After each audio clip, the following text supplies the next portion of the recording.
World cup की सबसे खतरनाक टीम और वो कप्तान जिसने सामने वाली टीम से कभी हार नहीं मानी, जिनका वर्ल्ड कप पर राज था, उनका सामना होने वाला था अंडरडॉग्स भारत से, जिस मैच में कंगारुओं ने अपने खून पसीने की मेहनत लगा दी और जब खुद क्रिकेट के भगवान ने उस खिलाड़ी के ऊपर अपना हाथ रखा। आइए जानते हैं वर्ल्ड कप 2011 के बिगेस्ट बैटल क्वार्टर फाइनल्स की कहानी। इंडिया वर्सेस ऑस्ट्रेलिया, इन दोनों टीमों के बीच ये राइवलरी क्रिकेट का एक अहम हिस्सा रही है और जब ये दोनों टीमें वर्ल्ड कप में आमने सामने होती हैं तब इसका क्रेज और ही बढ़ जाता है। कंगारुओं के पास वो कप्तान था जिसने पिछले 2 वर्ल्ड कप अपनी ही कप्तानी में जिताए थे।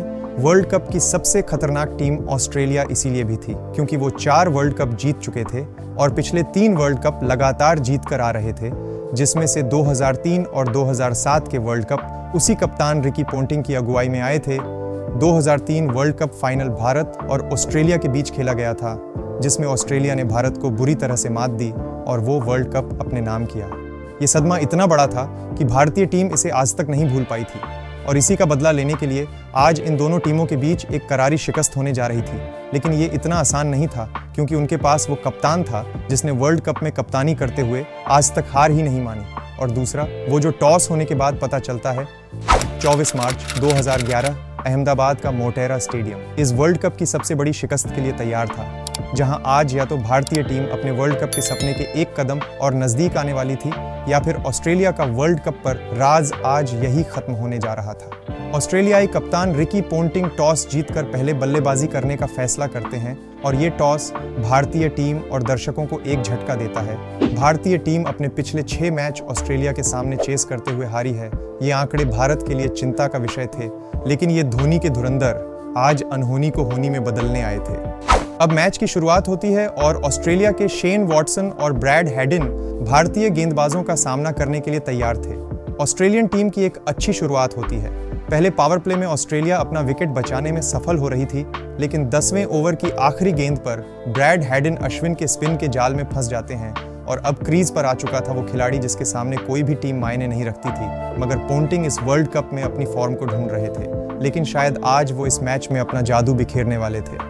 अब ऑस्ट्रेलियन टीम के बीच एक और अच्छी साझेदारी पनपने लगी थी और ब्रैड हेडिन भी अपना अर्धशतक कंप्लीट कर चुके थे।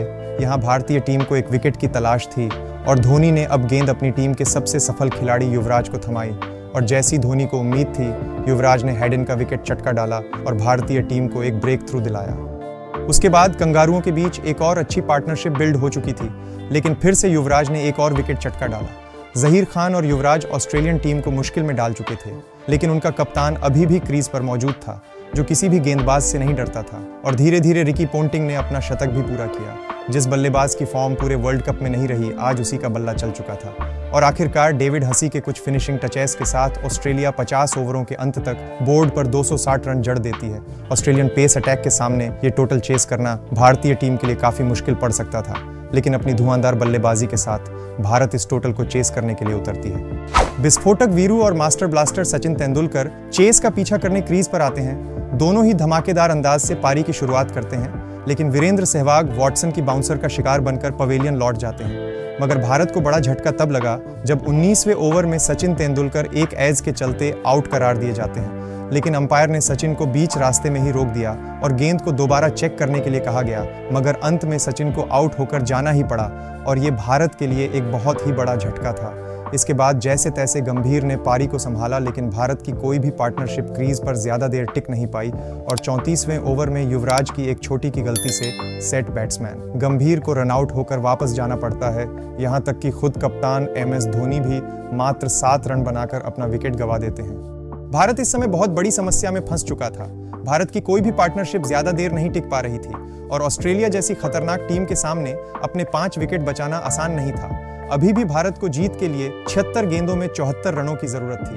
भारत का ये वर्ल्ड कप जीतने का सपना उनसे दूर नजर आ रहा था, लेकिन क्रीज पर जो खिलाड़ी मौजूद था वो इस वर्ल्ड कप का हीरो रहा था और आज भारत को उसकी जरूरत थी। युवराज का साथ देने के लिए अब सुरेश रैना आते हैं, जिनके सर पर खुद क्रिकेट के भगवान सचिन का हाथ था।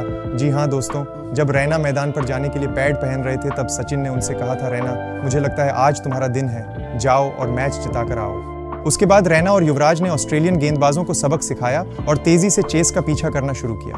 अब मैच इस मोड़ पर आ चुका था जब भारत को जीत के लिए 15 गेंदों में सिर्फ 4 रनों की जरूरत थी और फिर युवराज का वो चौका और भारत इस मैच को 5 विकेट से जीत जाता है।